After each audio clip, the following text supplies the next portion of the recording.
Hello and welcome to this video. Today we're talking about a new template designer. But watch out, we will only talk about what's new. If you want to know more features about the template designer, you can click on the video up above.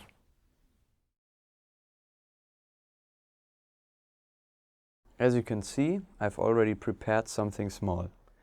The first thing you will notice is the new dark mode. Of course, you can have it lighter like before the update, but I personally like this one better. One thing that is easier now is to move objects around and match them up. For example, we can manually activate a grid here on the right side. In addition, we find further setting options here. Now we don't have any problems to keep objects exactly on the same level on the pixel. Apart from that, we have automatic guides. These automatically recognize the center of the template or the height of other objects.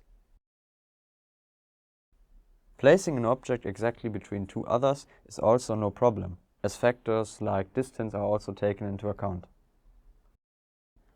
Last but not least, we have rulers on the X and Y axis, which we can move as we want.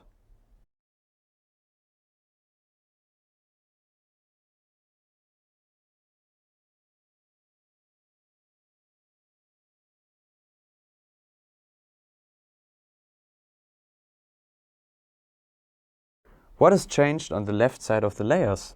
We can now lock elements. What does that mean? Quite simply, we can still see the text field, for example, but we cannot move it by mistake. So there are no complications if you want to move an object that is behind another one. While we are here on the left side, we can directly mention that we have many more and new shapes that you can use.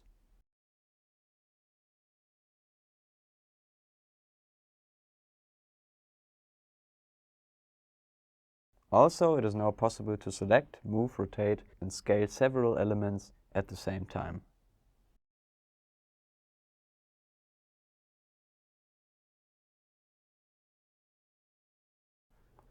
What other updates are there? There are even more animations to make your templates more individual. Every change you make to your template can now be seen directly in the preview without having to save it first. What you can see here is also one-to-one how it will be in use. You see what you get. Thanks for watching and see you in the next video.